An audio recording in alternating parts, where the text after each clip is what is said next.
Hey guys, it's Zach from Gingerbread Man Running. The video you guys are about to watch was our first attempt at YouTube, so please, uh, the editing probably is going to be bad, the lighting and the sound might not be great, but the content's good, and we hope that you like and subscribe and share with your friends. Keep an eye out, we're going to be doing more of these, and they're only going to get better, so I apologize about the cutout in the middle where the battery died twice, once in the middle and once at the end, so there's really no good cleanup at the end of that. That's what this is supposed to be. So please enjoy the video. Thanks for watching. So if someone comes in, we're good. We're good. Yep. Go ahead, start. Hi guys, I'm Luke.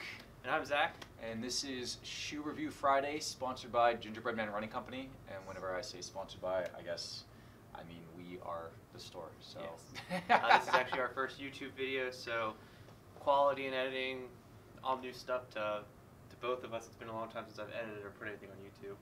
Since I was in college. Don't look for it. Today we are going to be reviewing the vote that you guys took on Monday. You had a choice between the Mizuno Wave Inspire 16 that just dropped, or the ON CloudFlow. I guess I'll call it version 2, that dropped back in November. It was pretty close actually for the first time. A lot of times people kind of lean one way or another.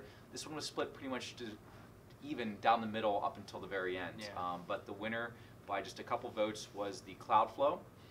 And the reason I said version 2 and kind of had a question mark there is because On doesn't actually have a good way to kind of distinguish the new release one that came out in 2019 versus the one that came out in 2016. For the casual person, they have the exact same name on the box. It's not until you start looking at the SKU that you notice the SKU in the old ones are a 1.5 number and the SKU in the new ones are a 2.5 number. But there's a lot more difference in the shoe than the boxes would lead you to believe. It's more than just a number.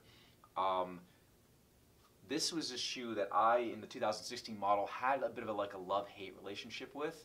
It's a shoe that I really liked once I got to know it, but I hated for like the first 50 miles. And that's not a great kind of review on a shoe, but it did end up surprising me and becoming one of my go-to favorites.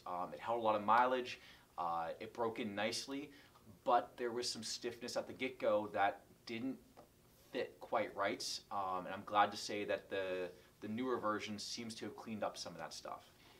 The first issue was the sizing. In On, I typically have to go down a half a size. I'm not a true 11. Kind of a 10.75, so in On I typically have to go down a little bit. When I went down in the last model, it was a little bit narrower. The new model, the version 2, tends to be a little bit wider and fit my foot a little bit better in that 10.5 size. The mesh looks almost aesthetically the same. We do have a last year's model somewhere. Yeah, right down there. So aesthetically, you can see the mesh looks almost exactly the same. They have changed the overlays a little bit, but I think they just gave you a little bit more kind of adaptability across there to make it feel a little bit better. They still have the same speed board. They still have the same cloud tech in the front, so it gives you that nice snappy feel. When those clouds compress down, they kind of cushion your landing and then pop you right back up for your next step. So it does give you a very snappy ride. It's a very quick shoe, as is most of the On brands. And then what they changed for the new model is that in the heel, the old one just had more of the same CloudTech foam. And the new one, they use their new Helium foam that they debuted with the CloudSwift, which is a little bit more of a softer impact. What that does is it gives you a more cushioned heel strike while still giving you that midfoot snappiness that I mentioned that I liked about the original ones. There still is a little bit of an issue with getting rocks in the bottom, but it's nice what they did in the new one is they channeled that groove so that you don't get as many rocks stuck in as deep as they typically do. In the original one, that wall was just straight up and down, and if you ran on over any kind of limestone, it would get wedged in there and you'd have to stop and pick it out with your pinky finger. The new one, you still will get a rock every once in a while, but it's much, much less, to the point where it's almost a non-issue anymore. Was it still easy to get it out? Or Yeah, I mean, yeah, it was never hard because again, it gets wedged in there and then you just kind of pop it out. Mm-hmm. But it's distracting if you're in the middle of a run and you have to kind of like take it off and not take the shoe off, but bend down and kind of mess around with it.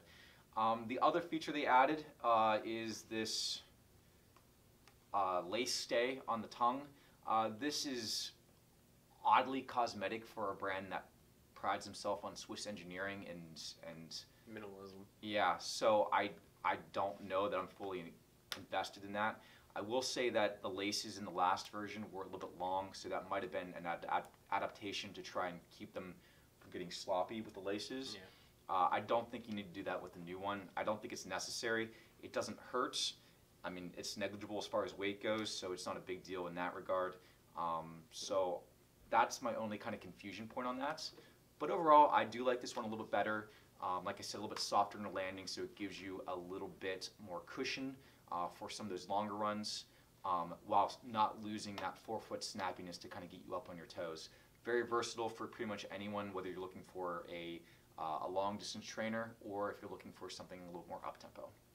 Zach, what are your thoughts on the CloudFlow? On the CloudFlow, every time I put this shoe on or have somebody come in the store and try it out, I get this is real. It's the lightness is what always catches people off guard. They look at these clouds and we kind of jokingly call them lugs because they kind of look like lug nuts.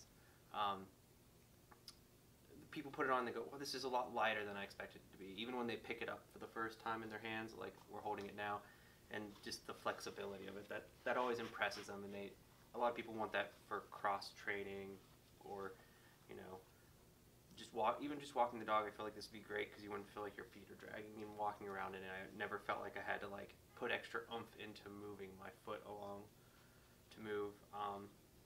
Realistically, it's a great shoe. It's a really innovative way to do a running shoe. The clouds are eye-catching and it looks modern and it looks sleek. And I don't know. I would happen to put it at for me, out of 5, I'd give it like a 4 out of 5 cookies. Yeah. So once I figure out how to do that across the bottom screen. I will be honest, I still feel a little bit of that kind of that rubbing up through the upper that I sometimes got with the first one. Okay. So I feel like, again, with that break-in period, I know it did turn into one of my favorite shoes. However, again, it did have to kind of break in, which is sometimes hard whenever you only have, like 2 weeks to break in a shoe before you decide if you want to keep it or not. Yeah. But I'd probably agree with that. I might put it a little bit less than that at like a 3.75, Okay. Only because of that rubbing on that section there. But I'll be honest with you, I felt that in the Cloud Swift and it went away. I felt that in the CloudFlow version 1 and it went away. This guy, I have no worries about that, but that would just give me a little bit lower score. How's the durability on these? You've Oh, ran yeah. them much more than I have. It's surprisingly durable. I'm always impressed. These things look like they would rip and tear That's pretty easy. because I'm not applying a lot of pressure and I can just squeeze them down. Yeah. No, the rubber on the towing off and then the carbon rubber on the heel, Yeah. they make this more durable than it looks. People always ask, is this going to fall apart? All right, guys. Sorry about the technical delay. I didn't charge the camera. The battery died on us. Yeah. And this one's already at half, so. So we'll try to wrap this up pretty quick. But I think when we left off, we were talking about the durability.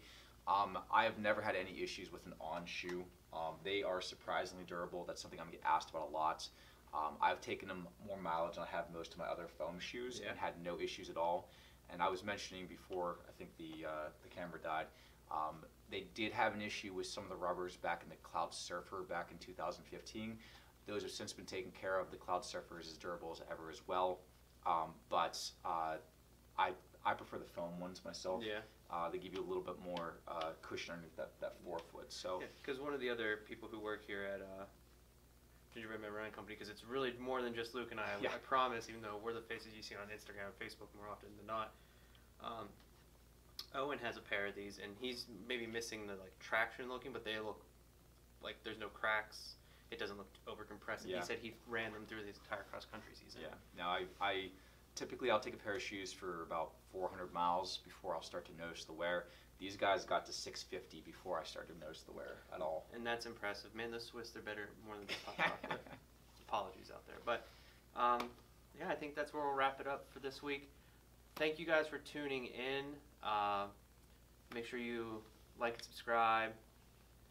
follow our channel. We would love to keep doing these. We'd love to get more shoes from the companies that we do.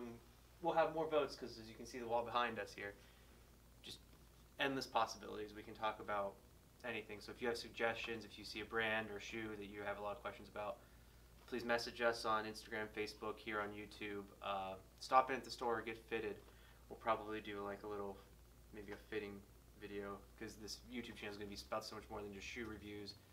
We're going to put up 5Ks and marathon footage, strap a GoPro to you or me or a dog,